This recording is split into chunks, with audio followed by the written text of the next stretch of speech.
제25년 친구는 오전에 저와 점심을 먹었고 오후 3시에 보위부에 끌려갔으며 일주일 후 3,000명이 보는 앞에서 총살당했습니다. 2024년 평양시당 과장으로 일하던 한 탈북자가 직접 목격한 충격적 진실. 일주일에 5명씩 이유도 모른 채 간부들이 사라졌고 어느 날 비밀회의에서 호명된 13번째 이름이 바로 자신이었습니다. 그가 일주일 만에 탈출하며 목격한 북한 대숙청의 실체는 무엇이었을까요? 여러분의 구독과 좋아요 하나하나가 숨겨진 북한의 진실을 세상에 알리는 힘이 됩니다. 2023년 3월 15일 수요일, 저는 평양시당 조직부 과장으로 일하고 있었습니다. 44살이었고 당 간부로 20년을 살았으며 충성심 하나로 여기까지 올라왔습니다. 그날 아침 출근했을 때 부장실 문이 잠겨 있었습니다. 김 부장은 55세였고 저보다 12년 선배였으며 제가 입당할 때부터 저를 챙겨준 분이었습니다. 매일 아침 8시 30분이면 사무실에 계셨는데 그날은 9시가 넘어도 오지 않았습니다. 전화를 걸었지만 받지 않았고 집으로 전화해도 아무도 받지 않았습니다. 오전 11시쯤 보위부 차량 2대가 청사 앞에 섰습니다. 검은색 승용차였고 번호판이 특수 번호였으며 보위부 요원 4명이 내렸습니다. 부장실로 직행했고 문을 따고 들어갔으며 책상 서랍을 뒤지기 시작했습니다. 저희는 복도에서 지켜봤는데 숨소리도 내지 못했고 다들 얼어붙었습니다. 1시간 후 보위부가 나왔습니다. 큰 상자 3개에 서류를 담아갔고 컴퓨터 본체도 가져갔으며 아무 말도 없이 떠났습니다. 오후 내내 사무실은 조용했고 다들 일하는 척만 했으며 눈치만 봤습니다. 퇴근 후 오래된 동료를 만났습니다. 그는 중앙당에서 일했는데 조용히 말했습니다. 김 부장이 새벽 4시에 집에서 체포됐다고, 보위부가 가족들 보는 앞에서 수갑 채워 끌고 갔다고, 죄목은 외화 유용이라고 했습니다. 구체적으로 10만 달러를 개인적으로 썼다는 혐의였고 중국 출장 갈 때 뇌물을 받았다는 것이었습니다. 저는 믿을 수 없었습니다. 김 부장은 청렴했고 25년 동안 한 번도 문제가 없었으며 누구보다 충성스러운 사람이었습니다. 출장은 갔지만 공식적인 것이었고 외화 관리는 철저했으며 영수증까지 다 보고했던 사람이었습니다. 일주일 후 부장 가족이 평양에서 사라졌습니다. 아파트가 비었고 이웃들이 말하길 시골로 추방됐다고 했으며 어디로 갔는지 아무도 몰랐습니다. 부장 자리는 공석이 됐고 그의 이름은 사무실에서 언급 금지가 됐으며 마치 처음부터 없던 사람처럼 됐습니다. 한 달 후 소문을 들었습니다. 김 부장이 정치범수용소로 갔다는 것이었고 15년형을 받았다는 것이었습니다. 55세에 15년이면 70살에 나오는 건데 그 나이에 수용소에서 살아남을 수 있을지 의문이었습니다. 그날부터 저는 매일 불안했습니다. 20년 함께 일한 사람이 하루아침에 사라졌고 가족까지 없어졌으며 이유도 명확하지 않았습니다. 혹시 나도 그렇게 될 수 있다는 생각이 들었고 밤에 잠을 설쳤으며 보위부 차만 보면 심장이 뛰었습니다. 2024년 1월부터 이상한 일들이 계속됐습니다. 매주 월요일 아침 특별회의가 소집됐고 중앙당에서 내려온 지시를 전달받았으며 불순분자 색출이라는 단어가 반복됐습니다. 김정은 동지의 특별명령이라고 했고 파벌 활동을 척결하라고 했으며 외화 유용과 뇌물을 뿌리 뽑으라고 했습니다. 1월 셋째 주에 첫 명단이 나왔습니다. 11명이었는데 모두 도당과 시당 간부들이었고 부장급이 6명, 과장급이 5명이었습니다. 저는 명단을 보며 손이 떨렸습니다. 그중 3명을 개인적으로 알았고 1명은 대학 동기였으며 평소 성실하다고 소문난 사람들이었습니다. 2월에는 14명이 추가됐습니다. 3월에는 19명, 4월에는 23명이었습니다. 숫자가 점점 늘었고 범위가 넓어졌으며 이제는 과장급뿐 아니라 과원들까지 포함됐습니다. 죄목도 다양해졌는데 외화 유용, 뇌물수수, 파벌 형성, 사상 문제, 근무 태만, 심지어 가족의 잘못까지 이유가 됐습니다. 4월 어느 날 같은 층에서 일하던 박 과장이 체포됐습니다. 오전 10시였는데 보위부가 사무실로 들어왔고 박 동무하고 불렀으며 박 과장은 파랗게 질렸습니다. 저항도 못하고 끌려갔고 책상은 그대로 남았으며 컴퓨터 화면에는 작업하던 문서가 떠 있었습니다. 오후에 소문이 돌았습니다.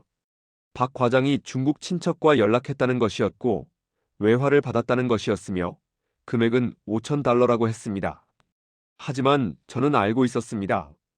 박 과장의 중국 친척은 병들어 누워 있었고 오히려 박 과장이 돈을 보내주던 사람이었으며 외화를 받을 리가 없었습니다. 5월이 되자 분위기가 더 험악해졌습니다. 사무실에서 사람들이 서로를 의심하기 시작했고 대화를 조심했으며 점심시간에도 조용했습니다. 누가 누구를 밀고 할지 몰랐고 어떤 말이 죄목이 될지 몰랐으며 모두가 눈치만 봤습니다. 5월 말 통계를 봤습니다. 1월부터 5월까지 5달 동안 평양 시내에서만 87명이 체포됐고 전국적으로는 300명이 넘었으며 여전히 계속되고 있었습니다. 한 달 평균 20명씩이었고 일주일에 5명꼴이었으며 매일 누군가 사라지는 셈이었습니다. 저는 매일 아침 출근할 때 생각했습니다. 오늘은 내 차례가 아니길, 오늘도 무사히 퇴근할 수 있기를, 내일도 이 자리에 앉아 있을 수 있기를 기도했습니다. 밤에는 가족을 보며 불안했고 혹시 내가 잡히면 이 사람들은 어떻게 될까 걱정했으며 잠들기 전 항상 현관문 소리에 귀를 기울였습니다. 2024년 6월 3일 월요일, 제 오랜 친구 최 과장이 출근하지 않았습니다. 그는 45살이었고 저와 같은 해에 입당했으며 25년 직이었습니다. 자녀가 셋이었고 막내가 초등학교 3학년이었으며 주말마다 가족 얘기를 자랑하던 사람이었습니다. 전화를 걸었지만 꺼져 있었습니다. 집으로 전화했더니 아무도 받지 않았고 이상한 예감이 들었습니다. 오전 11시쯤 보위부 2명이 사무실로 왔고 최 과장 책상으로 갔으며 서랍을 모두 열어 뒤지기 시작했습니다.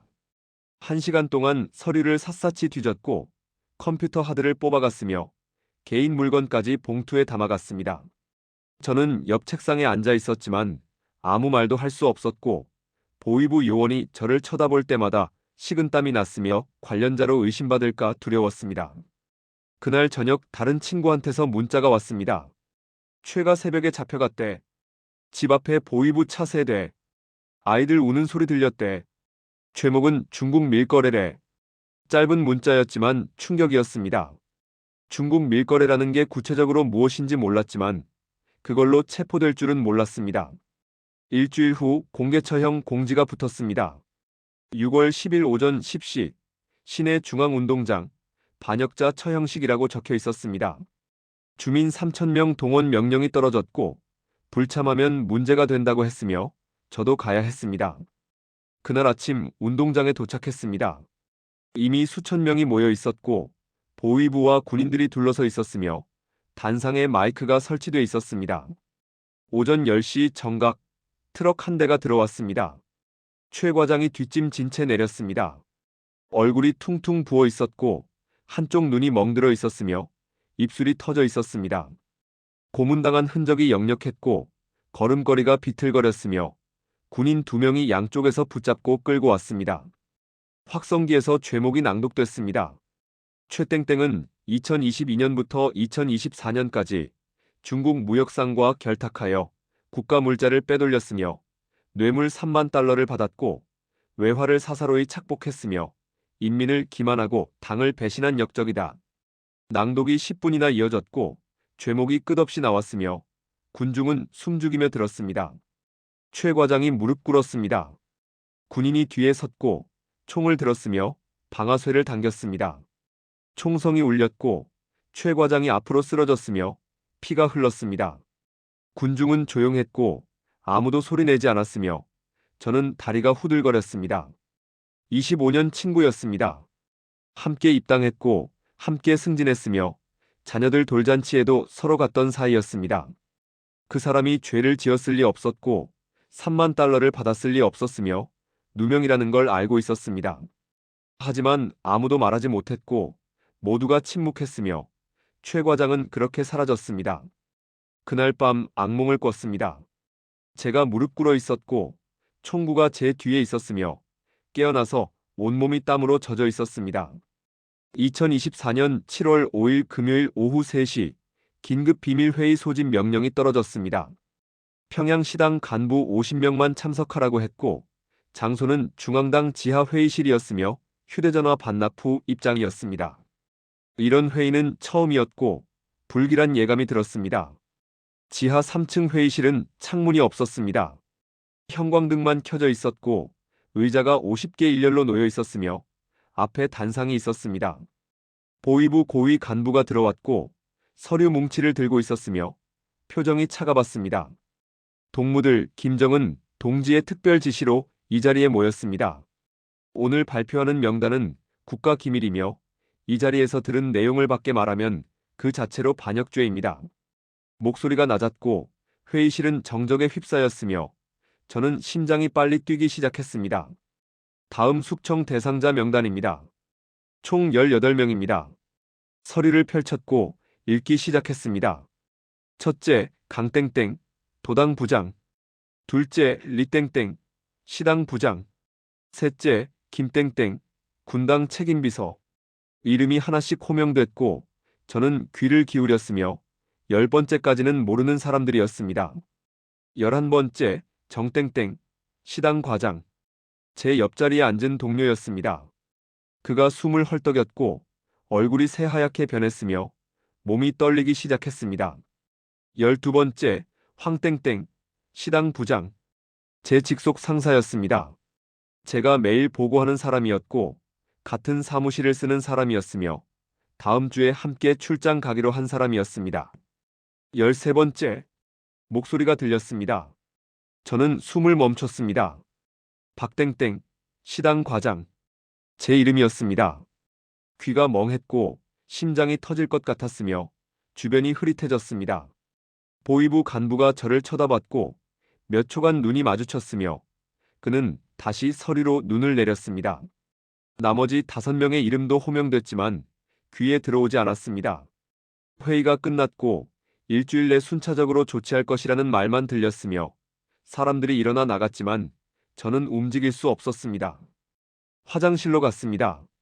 변기에 엎드려 토했고 아무것도 안 나왔지만 계속 구역질이 났으며 식은땀이 흘렀습니다. 거울을 봤는데 제 얼굴이 아닌 것 같았고 눈이 풀려 있었으며 입술이 파랗게 변해 있었습니다. 사무실로 돌아왔습니다. 책상에 앉았지만 아무것도 할 수 없었고 컴퓨터 화면만 멍하니 쳐다봤으며 시간이 어떻게 가는지 몰랐습니다. 퇴근 시간이 됐고 다른 사람들이 나갔지만 저는 한참을 더 앉아 있었습니다. 집에 가는 길이 너무 길었습니다. 평소 30분 거리인데 1시간이 걸렸고 걸음이 느려졌으며 다리가 무거웠습니다. 아파트 앞에 도착했을 때 창문을 올려다봤고 불이 켜져 있었으며 아내와 아이들이 저녁을 먹고 있을 거라고 생각했습니다. 현관문을 열었습니다. 아내가 왜 이렇게 늦었어? 하고 물었지만 대답할 수 없었고 아들이 아빠 하고 달려왔지만 안아줄 힘이 없었으며 방으로 들어가 문을 닫았습니다. 그날 밤 한숨도 자지 못했고 일주일이라는 시간만 머릿속을 맴돌았으며 언제 보위부가 올지 몰라 현관문 소리에 계속 귀를 기울였습니다. 그날 밤부터 결심했습니다. 탈북하기로 했습니다. 다른 방법이 없었고 여기 남으면 죽는다는 걸 알았으며 가족을 지킬 방법도 그것뿐이었습니다. 하지만 준비 시간이 없었습니다. 일주일이라고 했는데 첫날이 될지 마지막 날이 될지 몰랐고 내일 새벽에 올 수도 있었으며 매 순간이 위험했습니다. 다음 날 토요일 아침 평소처럼 출근했습니다. 의심받으면 안 됐고 정상적으로 행동해야 했으며 보위부가 감시하고 있을 거라고 생각했습니다. 사무실에서 조용히 개인 서류를 정리했고 컴퓨터 파일을 지웠으며 흔적을 없앴습니다. 점심시간에 오래된 친구를 만났습니다. 그는 국경 지역 출신이었고 탈북 브로커를 안다고 몇 년 전 술자리에서 농담처럼 말한 적이 있었습니다. 조용한 식당 구석자리에 앉아 낮은 목소리로 물었습니다. 그때 말했던 사람 연락처 있어? 친구가 저를 쳐다봤고 몇 초간 침묵이 흘렀으며 고개를 끄덕였습니다. 그날 저녁 전화번호를 받았습니다. 공중전화에서 걸었는데 남자 목소리가 들렸고 어디서 번호 받았어? 하고 물었으며 친구 이름을 대니까 만나자고 했습니다. 다음 날 일요일 저녁 8시, 평양역 근처 허름한 술집이었습니다. 브로커는 50대쯤 됐고 얼굴에 상처가 있었으며 눈빛이 날카로웠습니다. 이유가 뭐야? 하고 물었고 저는 솔직하게 말했습니다. 숙청 명단에 올랐어요. 일주일 안에 잡힙니다. 브로커가 휘파람을 불었고 급하네 하고 중얼거렸으며 돈은? 하고 물었습니다. 1,000만 원 있습니다. 제가 20년 동안 모은 전부였습니다. 브로커가 고개를 저었고 1,500이라고 했으며 간부 탈북은 위험해 보위부가 쫓아라고 설명했습니다. 협상 끝에 1,200만 원에 합의했고 이번 주 금요일 밤이라고 했으며 가족은 못 데려가라고 못 박았습니다. 집에 돌아와 가족을 봤습니다. 아내는 40이었고 아들은 15, 딸은 12이었으며 모두 잠들어 있었습니다. 침대 옆에 앉아 아이들 얼굴을 봤고 눈물이 났으며 미안하다고 속으로 말했습니다. 데려가고 싶었지만 불가능했고 4명이 함께 가면 들키기 쉬웠으며 제가 먼저 가서 나중에 데려올 방법을 찾기로 했습니다. 월요일부터 금요일까지 평소처럼 출근했습니다. 매일이 공포였고 보위부 차만 보면 심장이 멎었으며 전화벨만 울려도 손이 떨렸습니다. 목요일 오후 13번째 명단에 있던 정 과장이 체포됐습니다. 제 옆자리 동료였고 오전에 함께 점심을 먹었으며 오후 3시에 끌려갔습니다. 제 차례가 다가오고 있었습니다. 금요일 오전 평소보다 일찍 출근했습니다. 책상 서랍을 비웠고 개인 물건을 챙겼으며 마지막으로 사무실을 둘러봤습니다. 20년을 일한 곳이었고 제 인생 절반을 보낸 곳이었으며 다시는 돌아오지 못할 곳이었습니다. 퇴근 시간이 됐고 지방 출장 간다고 아내한테 거짓말했으며 작은 가방 하나만 들었습니다. 아이들이 언제 와? 하고 물었고 일주일쯤 하고 대답했지만 영영 못 올 수도 있다는 걸 알고 있었습니다. 현관을 나서며 뒤돌아봤고 아내가 손 흔들었으며 저는 고개를 돌렸습니다. 눈물을 보이면 안 됐습니다. 금요일 밤 9시 평양역에서 함경북도행 야간 기차를 탔습니다. 브로커가 미리 표를 구해놨고 3등칸 구석자리였으며 창문 옆이었습니다.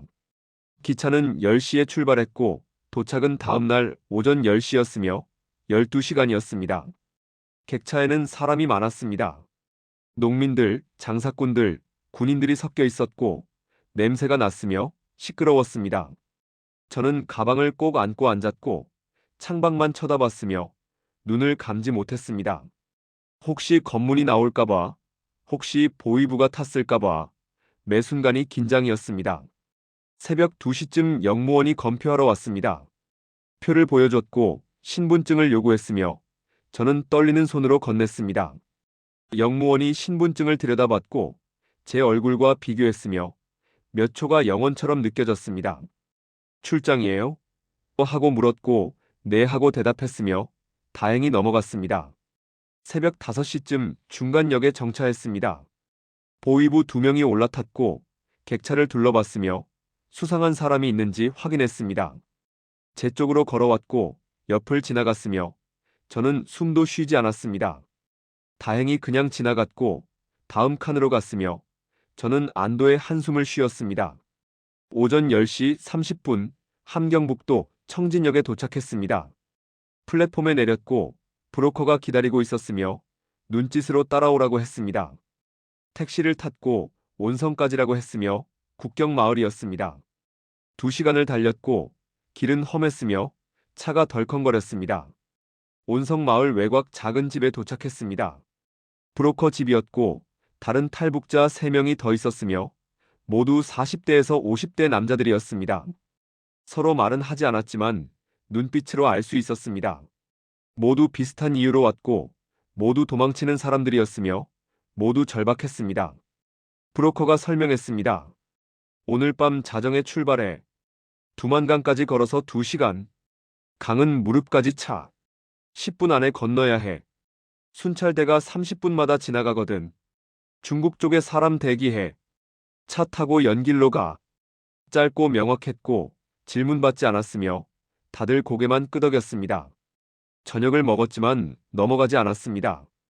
밥이 목에 걸렸고 물로 억지로 삼켰으며 계속 시계를 봤습니다. 11시 50분 브로커가 일어났고 간다고 했으며 우리는 가방을 메고 따라 나섰습니다. 밤은 어두웠습니다. 달이 없었고 별만 빛났으며 길이 보이지 않았습니다. 브로커가 앞장섰고 우리는 일렬로 따라갔으며 아무도 말하지 않았습니다.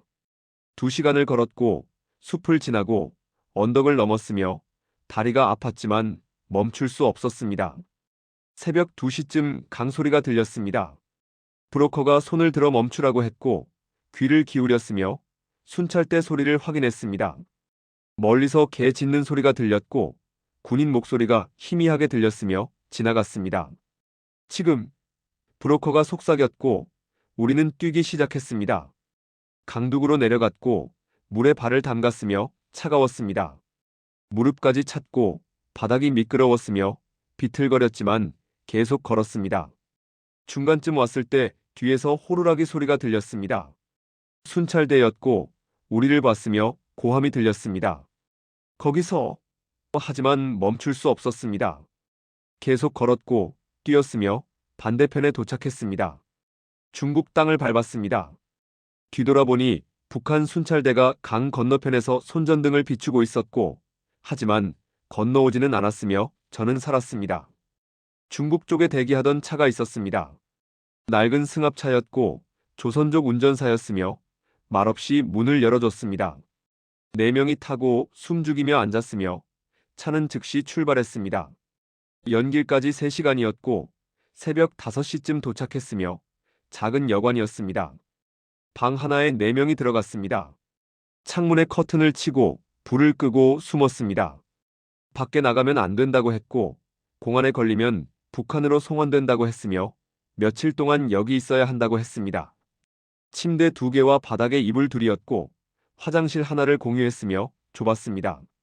첫날은 아무것도 못했습니다. 누워만 있었고 천장만 쳐다봤으며 가족 생각만 났습니다. 아내는 제가 안 돌아온 걸 알았을 거고 아이들은 아빠를 기다렸을 거며 보이부가 집에 갔을 수도 있었습니다. 혹시 가족이 잡혀갔을까봐 두려웠고 밥을 먹어도 넘어가지 않았으며 잠도 오지 않았습니다. 사흘째 되던 날 함께 온 사람 중 한 명이 말했습니다. 저도 간부였어요. 도당 부장. 명단에 올랐죠. 다른 사람도 말했습니다. 저는 군당 책임비서. 8월에 잡힐 뻔했어요. 3번째 사람이 말했습니다. 저는 과장. 제 상사가 먼저 잡혀갔고 다음이 저였어요. 모두 숙청 피해자였고 모두 도망쳤으며 모두 가족을 두고 왔습니다. 일주일 후 조선족 아주머니가 북한 소식을 전해줬습니다. 숙청이 계속되고 있다고, 8월에만 35명이 잡혔다고, 이제는 과원급까지 내려갔다고 했습니다.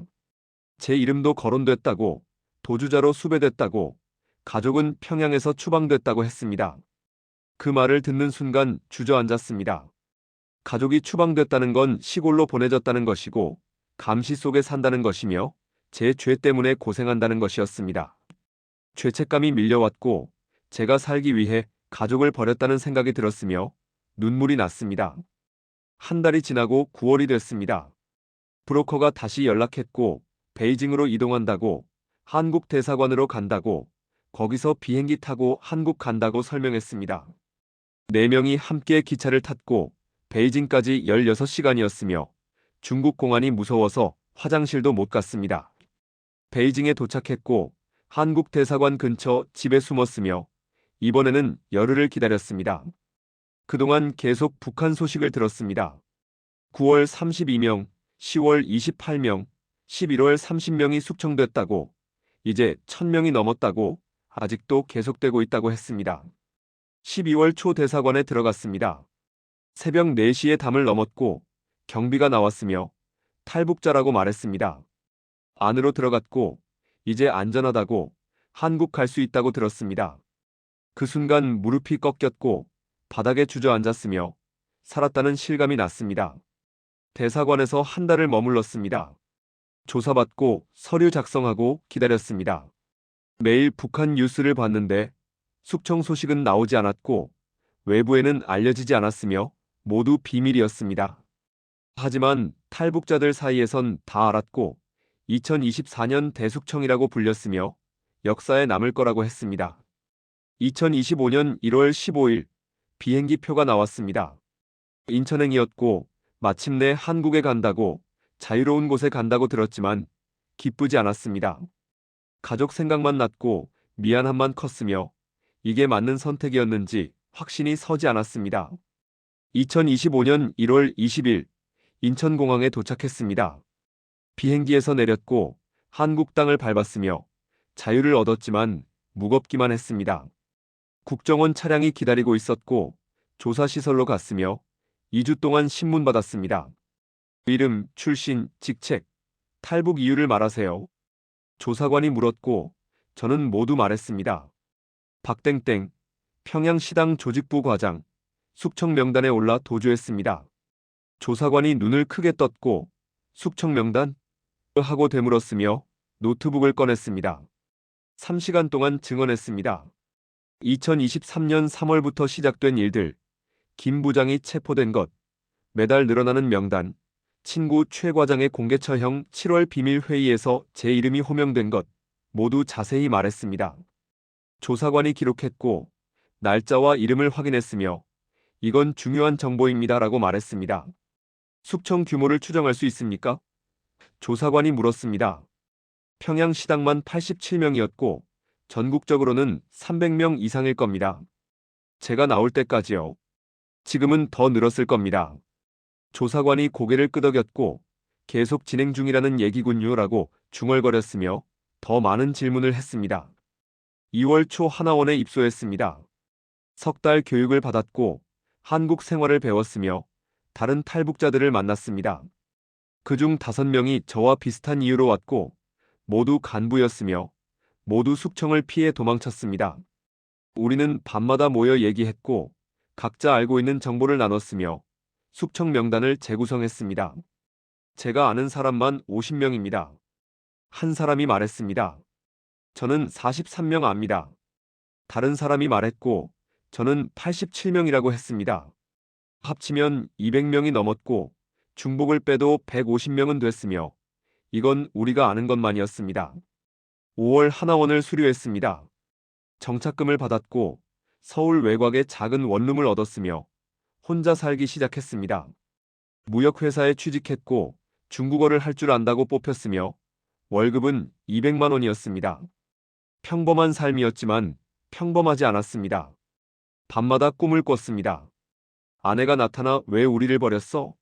라고 물었고 아이들이 아빠라고 불렀으며 깨어나면 베개가 젖어 있었습니다. 가족 소식은 여전히 없었고 살았는지 죽었는지 몰랐으며 알 방법도 없었습니다. 9월 탈북자 모임에 나갔습니다.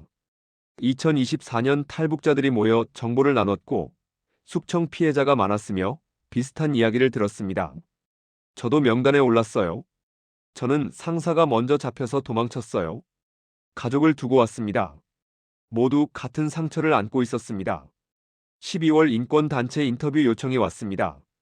숙청에 대해 증언해달라고, 세상에 알려야 한다고, 침묵하면 계속된다고 했습니다. 고민 끝에 승낙했고 카메라 앞에 앉았으며 모든 것을 말했습니다. 얼굴은 가렸지만 목소리는 그대로였고 2024년 대숙청이라는 제목으로 영상이 나갔습니다. 지금은 2026년 1월입니다. 저는 46살이고 한국에서 1년을 살았으며 여전히 혼자입니다. 가족 소식은 없고 북한 소식을 계속 찾아보지만 숙청은 보도되지 않으며 세상은 모릅니다. 하지만 저는 알고 다른 탈북자들도 알고 언젠가 진실이 밝혀질 거라고 믿습니다. 매주 탈북자 모임에 나갑니다. 새로운 사람들한테 물어봅니다. 숙청 계속되나요? 그들은 고개를 끄덕입니다. 네, 아직도요. 지금도 매달 10여 명씩 2026년에도 계속되고 있습니다. 언제 끝날지 모르고 얼마나 많은 사람이 희생될지 모르며 저는 살아서 증언합니다. 이게 제가 할 수 있는 전부입니다.